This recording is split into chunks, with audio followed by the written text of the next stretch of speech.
I'd like to welcome Metro State College of Denver. Following their match with the loss, Metro State finishes the season 25-7.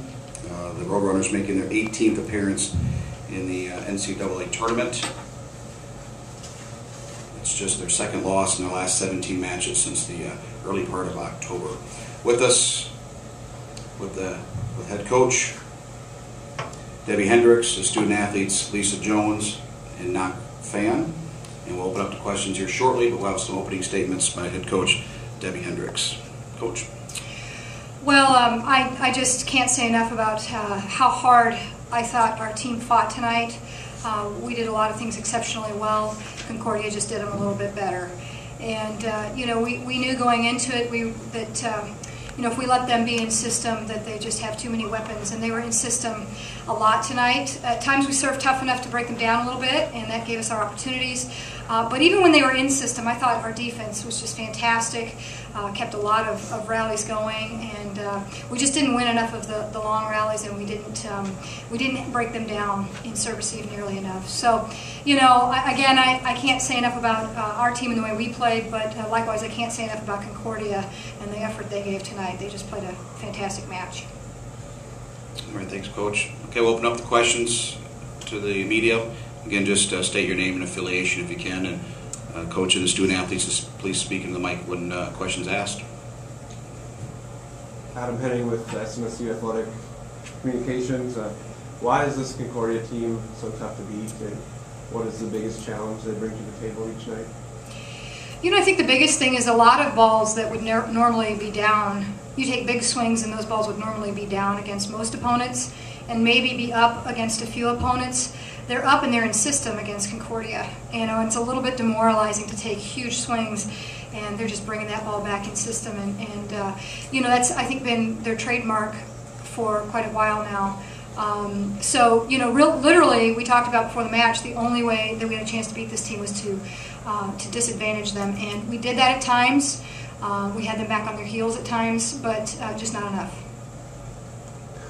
James Kike for SMSU Athletic Communications. Knock. Just talk about how Concordia's hitters just seem to make things difficult for you, and especially this game. I mean, you did such a good job yesterday, but you know, talk about you know, what they did for you personally that made things difficult today.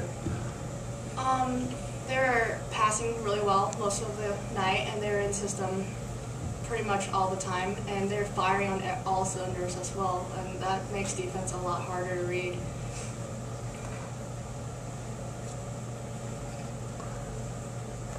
Manny Schlichting, Metro State Sports Information. Looking at the stats, they had 5 players had all their attack attempts. Is that something, you know, this is great balance, is that something you guys try to do, obviously offensively, or how? Just compare the two teams. Well, I think both teams have enough weapons to move the ball around to a lot of people and have different people have big nights. You know, one thing that their hitters do is, you know, we typically have some kind of a blocking and defensive scheme against each person, and so you take one thing away from them and then they just use another. I mean, they literally, not only does the setter know where to get the ball to as you are defending certain people, the hitters see what you're taking away and what you're giving, and they can always find what you're giving. So, but they're very balanced, yeah. So if you go after, you know, 1 or 2 players, you're going to see a couple other pop up and hurt you. And so, you know, I think our team has the ability to be that way, and at times tonight we were.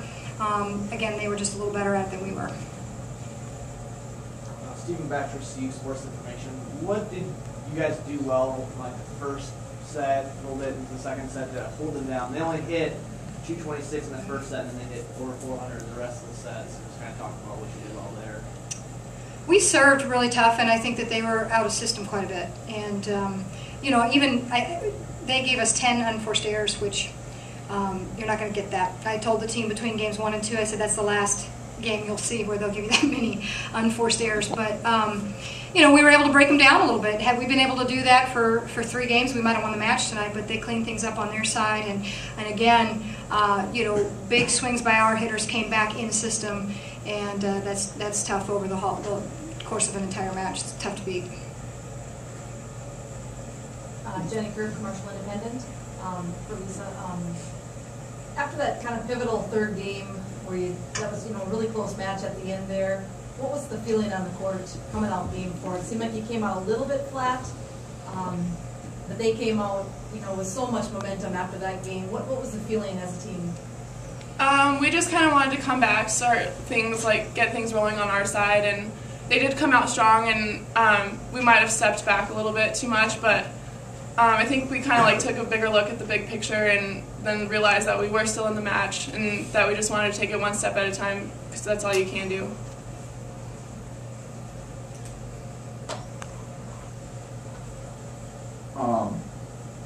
That third set, we were tied 1 game apiece. Also tied 22-22, and then they went off the last 3 points. What happened right at the end of that set? We just didn't make the plays we needed to make. We had a few opportunities and we didn't execute. And if you don't execute on your opportunities against Concordia, you're probably not going to get another one. So, that's the bottom line.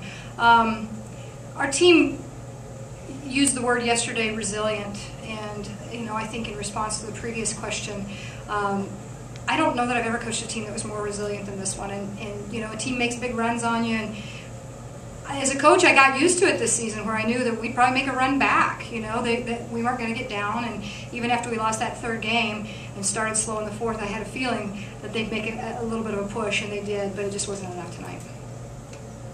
Lisa, you're a senior. Kind of reflect on your career at Metro. I kind of started out like the little freshman that just kind of was on the floor, and took a couple steps and realized I needed to step up, and I think a couple of the girls helped me do it, and it's been a great journey and it's taught me a lot. I'm sorry to see it go, but I know there's more in life. I wouldn't have it any other way. Talk about the team's progress throughout your 4 years. I think your sophomore year, you guys won less than 20 games, and the last 2 years now you've been at over 25 wins.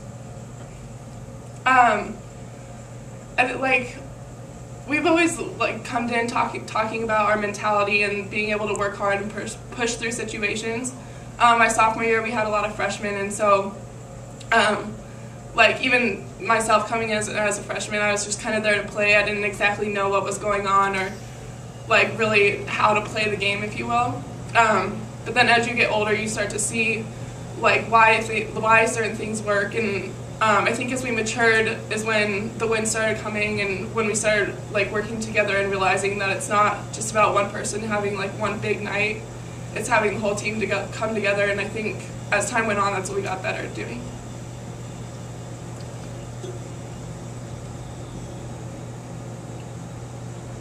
Any other questions? All right, thank you guys.